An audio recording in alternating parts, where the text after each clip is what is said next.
Meus irmãos, a paz do Senhor Jesus, Pastor Kleber Ude aqui do Instituto Gênesis de Desenvolvimento Humano e Teológico, e mais um vídeo da nossa série da Escola Bíblica Dominical, nesse trimestre tão importante e com um tema muito relevante, a Igreja de Cristo contra o Império do Mal. E nós estaremos falando mais uma vez sobre mais uma das lições, e desta feita a lição de número 5. Mas antes disso, antes de iniciarmos a nossa lição, peço para que você possa seguir-nos aqui no canal no YouTube. Se ainda não é inscrito, faça a sua inscrição. Se você não nos segue lá no Instagram, faça isso também. E também curta a nossa página no Facebook, porque nós colocamos sempre ali conteúdos que podem edificar a sua vida. Bom, nós estaremos estudando a lição de número 5, um tema muito importante, muito relevante e que com certeza vai nos despertar para uma realidade triste que vem acontecendo nos nossos dias. Para isso, convido você para que vá comigo nos nossos slides, para que possamos aprender em mais uma lição da Escola Bíblica Dominical, desta série que tem edificado as nossas vidas. Vamos lá? Bora para o slide. Nós falaremos desta feita, meus irmãos, sobre a lição 5. A lição 5 tem como tema a dessacralização da vida no ventre materno. Um tema muito importante, um tema muito relevante, um tema que com certeza vai despertar a igreja brasileira aí neste domingo, haja vista que a lição deste domingo agora, todas as Assembleias de Deus que usam a revista da CPAD, nós estaremos estudando esta lição, a dessacralização da vida no ventre materno. E nós sempre iniciamos, então, meus amados irmãos, você que nos acompanha aqui, essa série de estudos no nosso canal no YouTube, nós sempre iniciamos aqui com o texto áureo. O texto áureo que se encontra no Evangelho de Lucas, no capítulo 1 e no versículo 31. E diz assim a Bíblia Sagrada, diz assim a palavra: E eis que em teu ventre conceberás, e darás à luz um filho, e pôr-lhe-ás o nome de Jesus. Evangelho de Lucas, capítulo 1 e versículo 31. Esse é o texto áureo. Verdade prática da lição deste domingo, a lição 5, diz assim: a concepção divina de Jesus Cristo sacraliza a vida no ventre materno e se opõe à cultura da morte infantil intraterina. Vou de novo. A concepção divina de Jesus Cristo sacraliza a vida no ventre materno e se opõe à cultura da morte infantil intrauterina. Objetivos da lição de hoje, nós sempre temos e sempre trabalhamos com 3 objetivos da lição. O primeiro, que vai fazer parte do capítulo 1, do tópico 1 da nossa revista da Escola Bíblica Dominical, é refletir sobre a divina concepção e nascimento de Jesus, demonstrando o milagre da vida e da capacidade de procriar. No tópico 2 da nossa revista, o segundo objetivo, identificar os traços da cultura de morte presentes em nossos dias e as suas consequências. Terceiro capítulo da nossa revista, terceiro objetivo, é compreender a sacralidade da vida e a importância de a Igreja de Cristo combater toda cultura que viole os princípios da Palavra de Deus. Amém? Estes serão os 3 tópicos que nós iremos trabalhar nesta revista, nesta lição: refletir, identificar e compreender. Leitura bíblica que fazemos sempre em classe está em Lucas, capítulo 1, versículos 26 ao 33, 39 e 45. Façamos então juntos esta leitura. Capítulo 1, a partir do versículo 26, que diz assim: E no 6º mês foi o anjo Gabriel enviado por Deus a uma cidade da Galiléia chamada Nazaré, a uma virgem desposada, com um varão cujo nome era José, da casa de Davi, e o nome da virgem era Maria. E, entrando o anjo onde ela estava, disse: Salve, agraciada, o Senhor é contigo, bendita és tu entre as mulheres. E, vendo-a, ela turbou-se muito com aquelas palavras e considerava que saudação seria esta. Versículo 30. Disse-lhe então o anjo: Maria, não temas, porque achaste graça diante de Deus. E eis que em teu ventre conceberás e darás à luz um filho, e por-lhe-ás o nome de Jesus. Versículo 32. Este será grande e será chamado Filho do Altíssimo, e o Senhor Deus lhe dará o trono de Davi, seu pai. 33. E reinará eternamente na casa de Jacó, e o seu reino não terá fim. E, naqueles dias, levantando-se Maria, foi apressada às montanhas, a uma cidade de Judá, e entrou na casa de Zacarias, e saudou a Isabel. E aconteceu que, ao ouvir Isabel a saudação de Maria, a criancinha saltou no seu ventre, e Isabel foi cheia do Espírito Santo. E exclamou com grande voz, e disse: Bendita és tu entre as mulheres, e é bendito o fruto do teu ventre. Versículo 43. E de onde me provém isso a mim, que venha visitar-me a mãe do meu Senhor? Pois eis que, ao chegar aos meus ouvidos a voz da tua saudação, a criancinha saltou de alegria no meu ventre. Bem-aventurada que creu, pois hão de cumprir-se as coisas que da parte do Senhor lhe foram ditas. Meus irmãos, essa é a leitura bíblica, que conta a história do nascimento ou a história do anjo que se apresenta a Maria e revela a ela a sua missão, a missão de dar vida, de gerar a vida de Jesus em seu ventre. E esse texto vai nos revelar então o quão maravilhoso Deus fora para conosco. Por quê? Porque escolheram então uma virgem entre as mulheres daquela época e colocou no ventre de uma virgem o nosso Cristo, o nosso Jesus, o nosso Senhor e Salvador. E esse texto então vai revelar que Maria recebeu a visita do anjo e a informação de que estaria grávida, gerando então o nosso Salvador. E é nesse contexto, é nesse interim, é nesse contexto bíblico que nós vamos analisar acerca dessa questão da vida, do aborto, de como que a sociedade de hoje tem mudado, tem transgredido essa concepção, tem deturpado essa concepção bíblica, fazendo com que a gravidez ou o surgimento de uma vida venha a perder a sua sacracidade. É isso que nós veremos nessa lição. Eu convido você para que volte comigo então nos nossos slides para que possamos adentrar a lição através da introdução. Vamos lá. A introdução da lição de hoje vai nos dizer assim: Deus é o autor supremo da vida. Está lá em Gênesis capítulo 2, versículo 7. Por isso, as Escrituras a valorizam desde a concepção no ventre materno. Salmo 139, e eu vou ler na Bíblia. Pegue aí a sua Bíblia, volte comigo aqui, Bíblia na mão, e abra comigo no Salmo 139.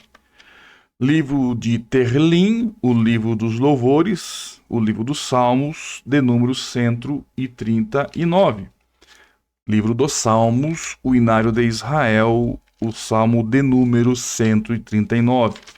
Lembrando, meus amados ouvintes e irmãos, que o livro dos Salmos são cânticos e não possui capítulos e nem versículos, mas números e versos. Então, Salmo de número 139, vamos ler então a Bíblia Sagrada, a Palavra de Deus, versos 13 a 16. 139 do livro dos Salmos, versos 13, Bíblia na mão, tá aí? Diz assim: Pois possuíste as minhas entranhas, cobriste-me no ventre de minha mãe. Eu te louvarei, porque de um modo assombroso e tão maravilhoso foi feito. Maravilhosas são as tuas obras, e a minha alma sabe muito bem. Os meus ossos não te foram encobertos, quando no oculto fui feito, e entretecido nas profundezas da terra. Verso 16. Os teus olhos viram o meu corpo ainda informe, e no teu livro todas estas coisas foram escritas, as quais em continuação foram formadas, quando nem ainda uma delas havia. Salmo 139, versos 13 a 16, falando acerca da formação, né? O salmista aqui dizendo que Deus fora maravilhoso, porque quando ainda não existia, não possuía um corpo ainda com formas, estava um corpo informe, ele estava agradecendo a Deus porque Deus já tinha escrito a sua vida num livro, todos os seus dias num livro. Então, falando acerca da concepção, de como isso é maravilhoso. Então, o Salmo 139 vai falar dessa valorização desde a concepção no ventre materno. Assim, toda ideologia que tem o objetivo de alterar o conceito da vida desqualifica, observe, desqualifica a autoridade bíblica e faz apologia à cultura de morte infantil no útero. Então, a Bíblia valoriza a concepção, a Bíblia valoriza o surgimento da vida intrauterina, no ventre da mãe, da sua mãe. Jesus, nosso Deus, valoriza essa concepção. Então a lição quer nos mostrar que toda ideologia que tem o objetivo de alterar isso, de mudar, de burlar, de ir contra esse conceito de vida, da vida, desqualifica a autoridade bíblica e faz apologia o que? A cultura de morte infantil no útero, que é o que tentam, né, os progressistas, o império do mal, colocar na mente das pessoas e da sociedade que isso é normal e que isso deve ser uma prática comum entre as pessoas. E que se aquela pessoa tem o desejo de abortar aquela vida que ainda está intrauterina, ela tem todo o direito, porque isso não vai contra a palavra de Deus, não é pecado, não é nada disso. Então, a lição quer nos mostrar que Deus valoriza a concepção desde o ventre, a vida intrauterina. Ratificamos então lendo o Salmo 139, dos versos 13 a 16. Olha só, a ideia progressista que reivindica ao ser humano a autonomia sobre a vida afronta a soberania divina. Então, qual que é o objetivo nosso nessa lição, meus irmãos? Nessa lição estudaremos a concepção sobrenatural de Jesus Cristo. Por quê? Porque Jesus não é o padrão. Observe aqui, volte aqui. Jesus não é o padrão, Jesus não é o nosso exemplo. Então, por que não usarmos então o nascimento de Jesus, a concepção de Jesus, a vida de Jesus intrauterina, no ventre de Maria, como exemplo para que possamos nos basear, para que possamos defender a nossa fé, o conceito bíblico, tá? A filosofia bíblica. Usaremos então o padrão, usaremos o nosso Jesus como exemplo e a sua concepção intrauterina no ventre de Maria. Percebam? Vamos lá? A apologia ideológica da cultura da morte e o conceito da sacralidade da vida no útero materno. Então essa é a ideia principal da lição de hoje. Tá? Lembrando que nós estamos trabalhando com o tema A Igreja de Cristo e o Império do Mal.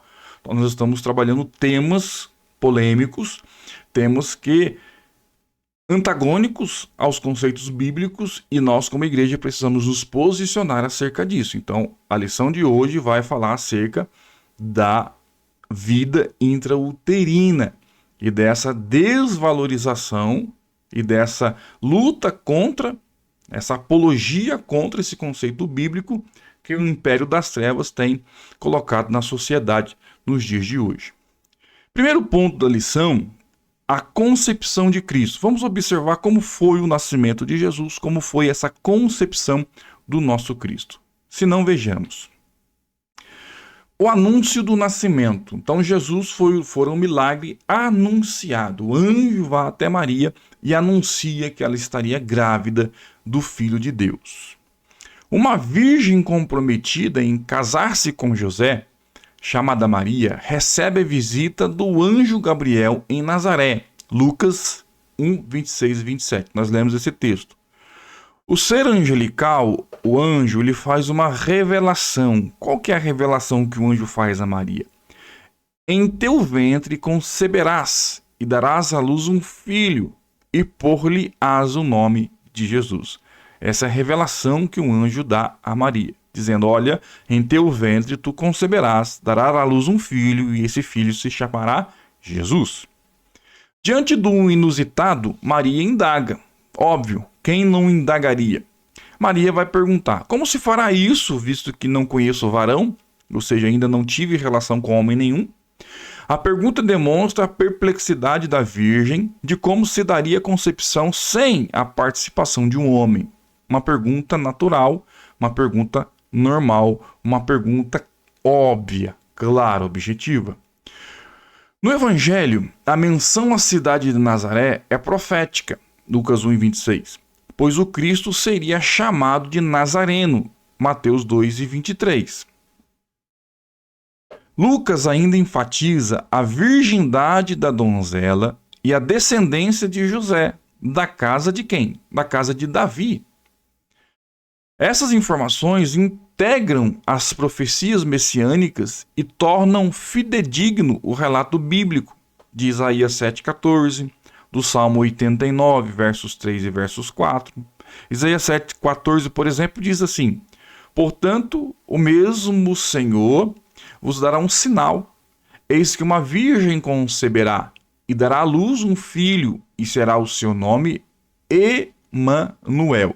Então, se você observar aqui comigo, o anjo vai até Maria para anunciar que ela seria a mãe de Jesus, ou seja, que ela ficaria grávida, daria à luz a um filho.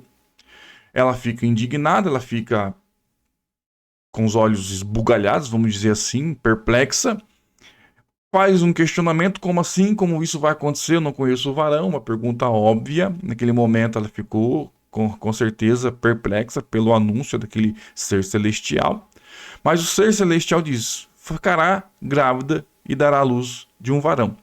Isso fora profetizado pelos profetas no Antigo Testamento. Então a palavra de Deus está, no momento, se cumprindo na vida de Maria. Por quê? Porque é um projeto de Deus. Então Deus disse através dos profetas do Antigo Testamento, e agora está se cumprindo através da vida de Maria e de José, já no Novo Testamento, no nascimento, na concepção do nosso Jesus. Que isso fique claro: o nascimento de Jesus fora profetizado pelos profetas do Antigo Testamento. Vamos lá. A miraculosa concepção. O anjo Gabriel explica a Maria que a concepção seria singular e miraculosa, única na história e nunca mais aconteceu. Descerá sobre ti o Espírito Santo, Lucas 1:35. E por isso declara que o menino, o santo, será chamado Filho de Deus. A jovem não pediu sinal algum, mas o anjo lhe comunica da gravidez de Isabel como um incentivo à sua fé. Dizendo assim em Lucas 1:36, olha só: tua prima concebeu um filho em sua velhice. Então, o anjo já dizendo: olha, sua prima concebeu um filho, ou seja, é verdade, Deus tem esse poder.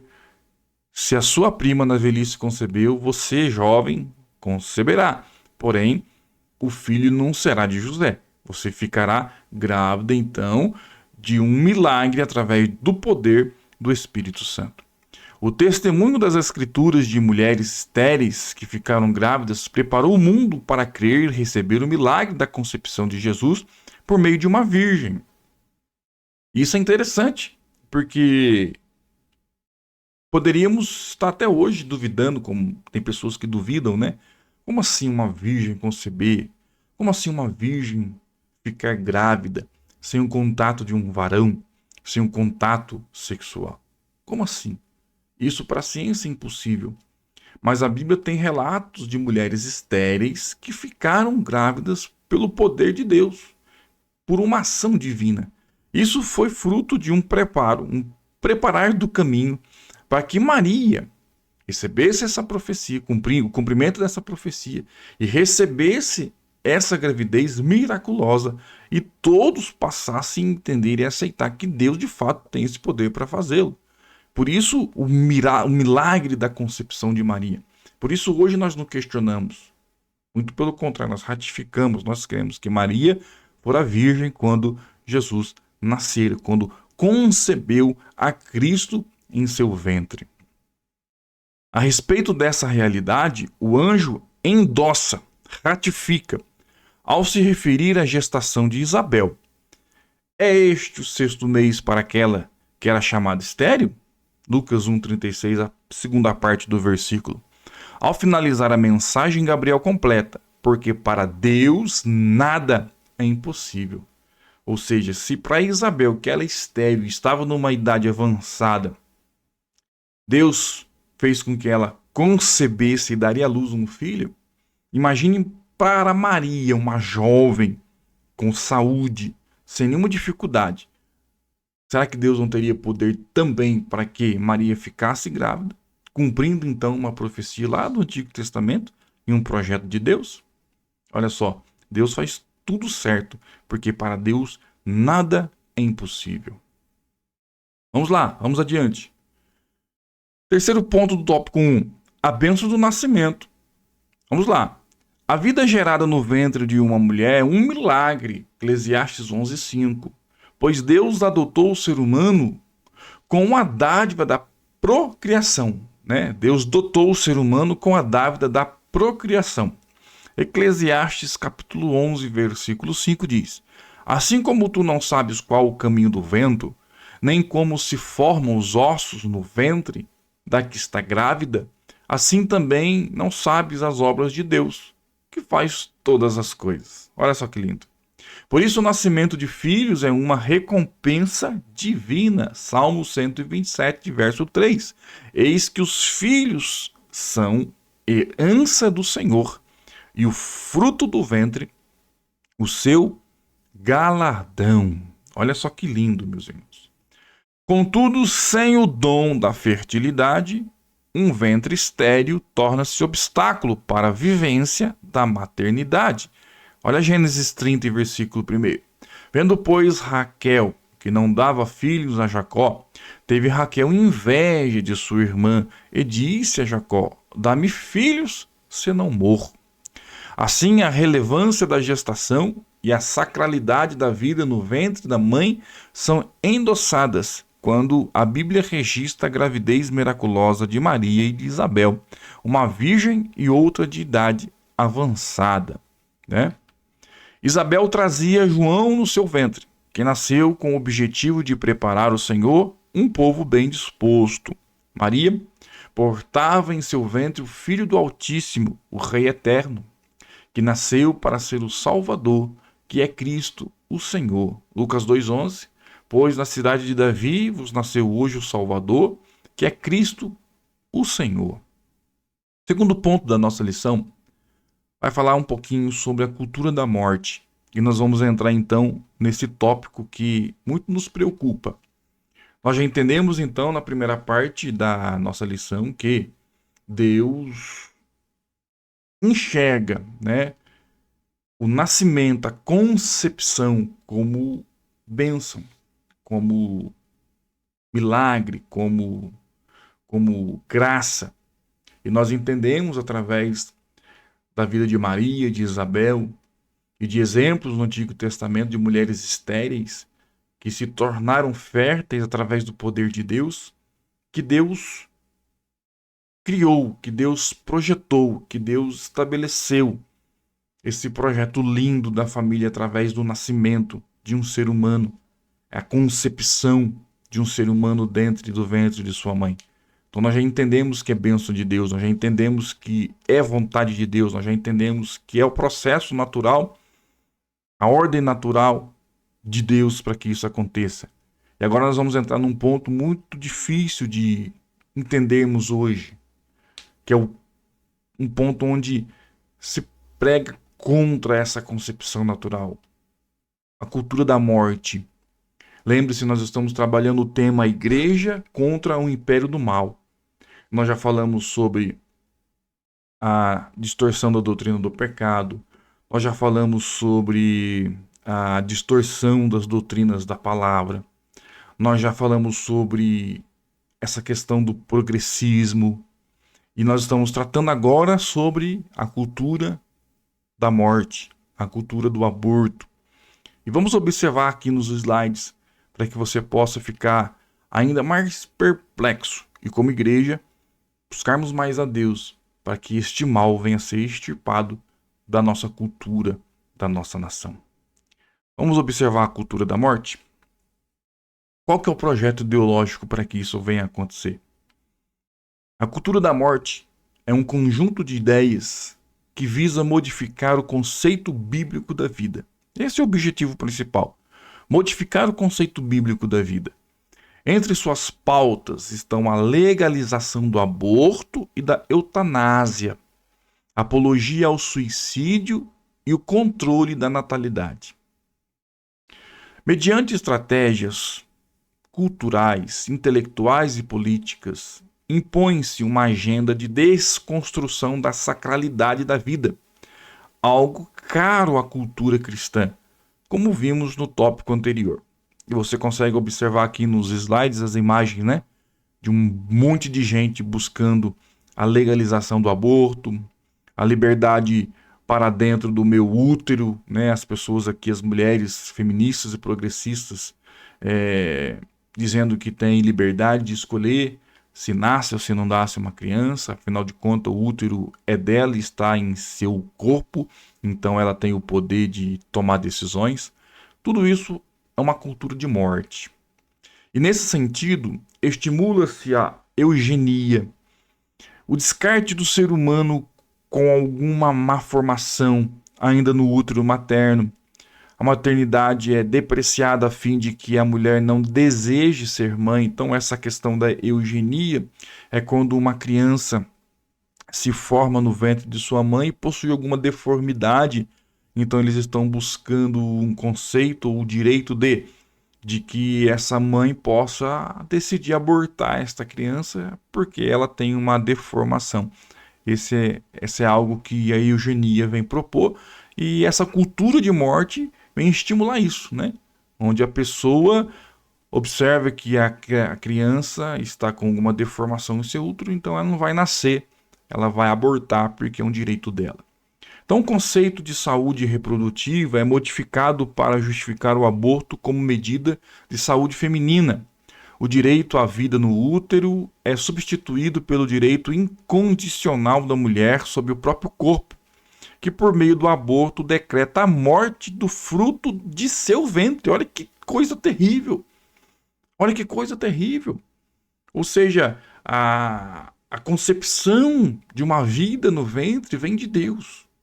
E agora nós estamos querendo tomar as rédeas da situação e dizer se nasce ou se não nasce, conforme a nossa própria vontade, porque identificou-se que aquela criança tem alguma deformação ou algum problema, porque hoje, com a tecnologia avançada, com a medicina avançada, nós temos condições de fazer exames, né? Por exemplo, o pré-natal, que vai ali fazer um check-up daquele feto, daquele bebê que está em formação no ventre de sua mãe, e você consegue ali ir acompanhando a saúde da criança ainda no ventre.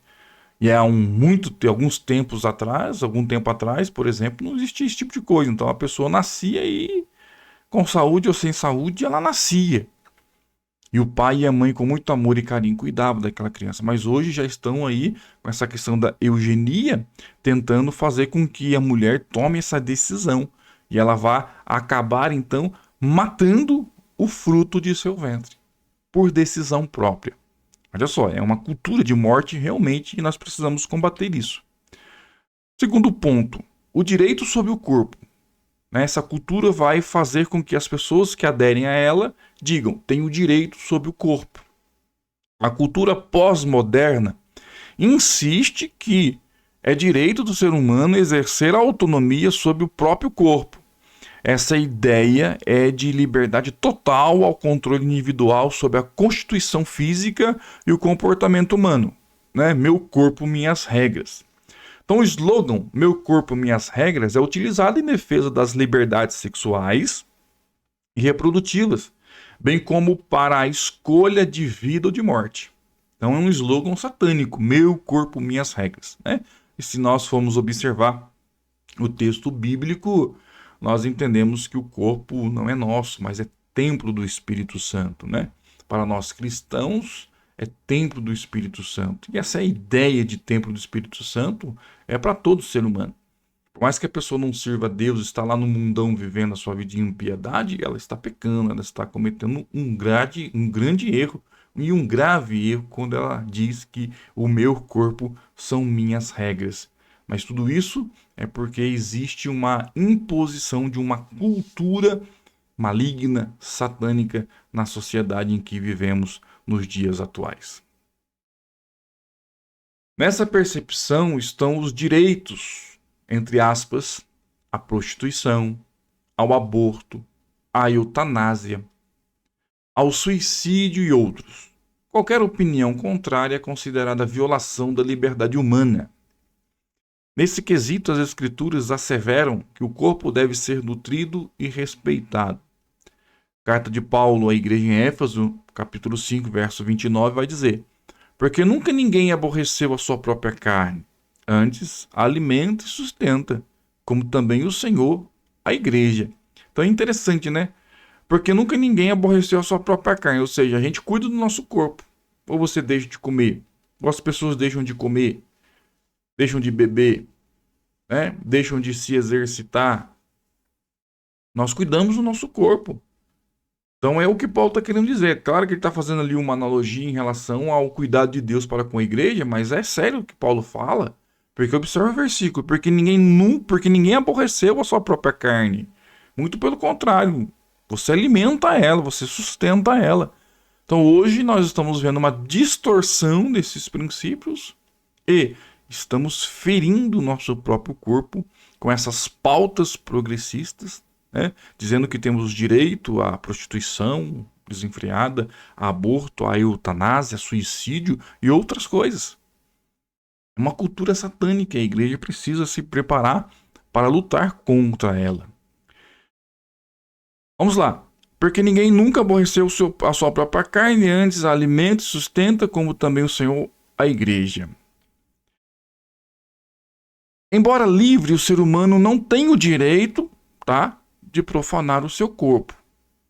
Paulo vai escrever aos Coríntios 6:13 dizendo: mas o corpo não é para a prostituição, senão para o Senhor, e o Senhor para o corpo. Então, a vida só tem sentido quando está debaixo de domínio de Cristo. Ou seja, a nossa vida só tem sentido, Paulo está dizendo que a nossa vida só tem sentido se Cristo estiver acima de nós. Então a nossa vida, o nosso corpo está sob domínio de quem? De Cristo. Então já não vivo mais eu, mas Cristo vive em mim. Então Cristo precisa estar sobre nós, e nós sob Cristo, ou seja, Cristo acima e nós abaixo, dominando toda a nossa vida, dominando inclusive o nosso corpo. Terceiro ponto do tópico 2. A prática do aborto. Vamos observar isso tudo aqui? O aborto, o que é o aborto? É a interrupção do nascimento por meio da morte do embrião ou do feto. É o ato de descontinuar a gestação do ser vivo. Então o aborto é essa interrupção do nascimento por meio da morte do embrião, tá? Então ela vai deixar de existir no ventre da mãe porque ela está sendo assassinada. Esse é o termo, assassinada. Então o termo gestação vem do latim gestatione e se refere ao tempo em que o embrião fica no útero, desde a concepção até o nascimento. Então o aborto é essa interrupção. Então o embrião vai ficar no ventre da mãe desde quando é concebido, né, até o nascimento. O aborto vem para interromper este processo, vem para interromper este caminho, tá? Neste ínterim de concepção e nascimento, o aborto vai violar, vai interromper este processo. E nesse caso, o aborto pode ser não intencional ou provocado no período de gestação. Nós sabemos que existe a questão do aborto espontâneo, do aborto natural, do aborto devido a uma complicação no corpo da criança ou da mãe. Existe o aborto natural, a ciência explica isso, mas nós não estamos falando de aborto natural, nós estamos falando de aborto provocado, incentivado por uma ideologia maligna. Êxodo 21, versículos 22 e 23 diz assim: se alguns homens pelejarem e ferirem uma mulher grávida e forem causa de que aborte. Porém, se não houver morte, certamente aquele que feriu será multado conforme o que lhe impuser o marido da mulher e pagará diante dos juízes. Mas se houver morte, então darás vida por vida. Olha aí, Êxodo 21, 22 e 23. Isso para provar como que a questão do aborto, lá na questão do Antigo Testamento, no livro do Êxodo, quando o povo está ali sendo constituído como nação, Deus ali aplicando as suas regras, Moisés ali instruindo o povo acerca de como viver em sociedade. Olha só, se alguma mulher for ferida, estando ela grávida, e por causa dessa ferida ela viesse a abortar, tendo morte ou não tendo morte, viria a punição conforme a situação, tá? E se porventura que a mulher perdesse o bebê, seria vida por vida. Olha quão sério Deus tratou isso no conceito do Antigo Testamento. Olha quão sério é isso. No sexto mandamento, o homem é proibido de matar, o que significa literalmente não assassinar. O original é isso. Não assassinar. Êxodo 20, versículo 13. Os intérpretes do Decálogo, dos 10 mandamentos, concordam que a proibição do aborto está incluída nesse mandamento. Assim, quem mata um embrião ou feto atenta contra a dignidade humana e a sacralidade da vida no ventre materno. Então, você vai observar que o texto bíblico de um dos 10 mandamentos é não matarás. O texto original fala não assassinarás. Então, quando a mãe comete ali um aborto provocado, intencional, ela está assassinando uma vida. E não somente ela, mas o médico ele está trabalhando no caso. Toda aquela situação está ali constituindo assassinos, porque estão tirando a vida de um ser humano. Não nasceu ainda, mas já é vida e é vida de um ser humano. Isso é assassinato. Terceiro ponto da nossa lição fala sobre a sacralidade da vida. Se não, observe. A vida é inviolável. O primeiro ponto da sacralidade da vida é que a vida é inviolável. A vida humana é sagrada, pois ela é um ato criativo de Deus, o autor e a fonte originária do fôlego da vida. Jó 12:10 diz: que está na sua mão a alma de tudo quanto vive e o espírito de toda a carne humana? Nessa perspectiva, o princípio da dessacralidade assegura a dignidade da pessoa humana e a inviolabilidade do direito à vida. Salmo 36:9, Salmo 90:12. Olha o 36:9, parte A. Porque em ti está o manancial da vida. Então a vida humana ela é sagrada perante o que diz a palavra de Deus. Portanto, o valor da vida é absoluto e deve-se sobrepor a qualquer outro direito ou interesse. Qualquer outro direito ou interesse mais progressista, mais moderno que você possa querer ser, o valor da vida está acima disso. Está sobre isso, está acima disso. E nesse aspecto, um princípio de defesa da vida humana, desde a concepção no útero materno, não pode conter exceções. Não pode conter exceções. Existe uma vida ali, a vida está acima de todas as coisas. Somente Deus tem poder sobre a vida e sobre a morte. Primeiro livro de Samuel, capítulo 2, verso 6. O Senhor que tira a vida e a que dá, faz descer a sepultura e faz tornar a subir dela. O Senhor, somente Deus, tem o poder sobre a vida e a morte. Em uma sociedade secularizada, o cristão precisa tomar cuidado com o relativismo, não fazer concessões e estar alerta quanto às ações de manipulação de sua consciência e o desrespeito à vida humana. Muito sério isso, meus irmãos. Segundo ponto do tópico 3, o começo da vida. As Escrituras são incisivas ao afirmarem o início da vida desde a concepção. O profeta Jeremias afirma que a vida tem início na fecundação. Jeremias 1:5. Antes que eu te formasse no ventre, eu te conheci. E antes que saísses da madre, te santifiquei e as nações te dei por profeta. texto de Jeremias, né, onde Deus fala com o profeta, e ali ele está dizendo, olha, antes que eu te formasse no ventre, eu te conheci, Jeremias. Então, inferidamente, você pode entender nesse texto, né, que a concepção de vida é muito antes do seu nascimento. É já ali na fecundação. O rei Davi corrobora que a pessoa é conhecida e cuidada pelo Senhor desde a concepção. Salmo 139, verso 3 vai dizer: pois possuístes o meu interior, entreteceste-me no ventre de minha mãe.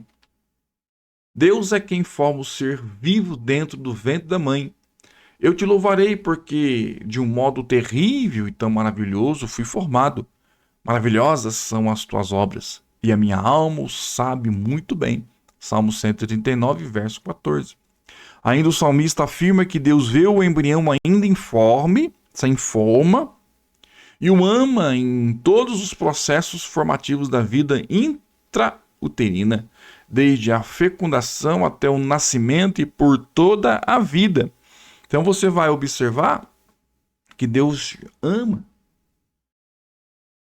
o ventre da sua mãe com você ali ainda em formação. Deus ama a sua vida ali. Então a vida é desde a fecundação. Então não há hipótese nenhuma de dizer que a vida é só depois de tantas semanas, antes disso. Não, na fecundação já ali existe uma vida e Deus já ama. Então o aborto, em hipótese nenhuma, pode ser um processo legal, pode ser algo que nós venhamos a concordar. Tá bom? Entenda isso e guarde isso no seu coração. Vejamos. Por consequente, de acordo com as escrituras, olha só, a vida começa quando ocorre a união do gameta masculino ao gameta feminino. Essa nova célula é um ser humano e possui identidade própria e, portanto, seu direito de nascer não pode ser interrompido por vontade, desejos ou caprichos humanos. E isso precisa ficar claro. Não dá para ser interrompido por vontades, desejos e caprichos humanos. Por quê? Porque olha o que o slide vai dizer. De acordo com as escrituras, a vida começa quando ocorre a união do gameta masculino com o gameta feminino. Então ali já é uma vida que tem identidade própria. Não se pode matar essa vida no ventre da sua mãe. Então o aborto, em hipótese nenhuma, essa cultura maligna pode existir, pode permanecer e muito menos adentrar a igreja. Nós não podemos permitir que isso adentre a igreja, porque o processo, o projeto, o propósito de nós estudarmos isso, principalmente, é combater para que esse tipo de progressismo, de ideologia não adentre a igreja. A igreja, meus irmãos, o mundo jaz do maligno. Muito dificilmente poderemos mudar esta realidade, mas não podemos permitir que isso adentre a igreja. Não podemos. Fique claro isso, nós não podemos permitir que isso entre na igreja. Essa cultura não pode entrar na igreja. Amém? Glória a Deus por isso. Feliz por você concordar comigo. Vamos lá. Terceiro ponto, a posição cristã. Qual que é a nossa posição como cristãos? Vejamos. A igreja, que mantém o princípio teológico da autoridade bíblica, defende a dignidade humana e a inviolabilidade da vida desde a sua concepção. Então, Timóteo 3,16, na sua segunda epístola, Paulo escreve: toda a escritura divinamente inspirada é proveitosa para ensinar, para redarguir, para corrigir, para instruir em justiça. Então, nós cremos na palavra, é inspirada. Então a palavra ensina que a vida humana é sagrada em todas as etapas do desenvolvimento da vida e que não pode ser violada por nenhum tipo de cultura. O Senhor é o que tira a vida e a dá, faz descer a sepultura e faz tornar a subir dela. O Senhor, nós não podemos, cultura não pode, governo não pode, nada pode sucumbir à verdade bíblica e nós não podemos aceitar isso. Ratifica que toda ideologia que seculariza os princípios bíblicos deve ser combatida. Olha o que Paulo vai escrever. E como Janes e Jambres resistiram a Moisés, assim também estes resistem à verdade, sendo homens corruptos de entendimento e réprobos quanto à fé. Então o aborto não pode ser legalizado de hipótese nenhuma. A igreja não pode aceitar isso, não pode permitir isso, não pode conceber isso dentro da sua igreja, dentro da sua instituição, dentro da nossa comunidade. Não podemos. Aborto não é legalizado, nunca vai ser, perante os princípios bíblicos. Conclusão, para que possamos aqui meditar, enquanto meditamos nessa lição, você prepara o seu coração para essa aula que você terá aí na sua igreja, na escola bíblica dominical. Que você possa estar preparado para argumentar, para colocar o seu ponto de vista e sempre entenda, colocar a sua posição, e a posição que você deve ter deve ser a bíblica. Bíblica. O que a Bíblia diz, o que a Bíblia ensina, o que a Bíblia nos orienta, é exatamente essa a nossa opinião. Bíblia tem sempre a razão. Vejamos a conclusão dessa lição.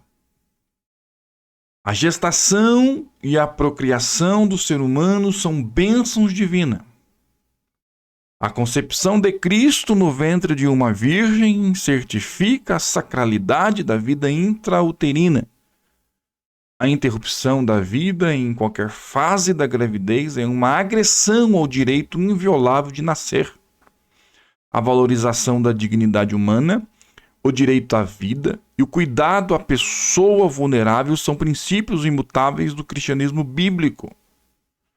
Acerca do assunto, a Bíblia assegura que Deus é o autor e o detentor da vida humana.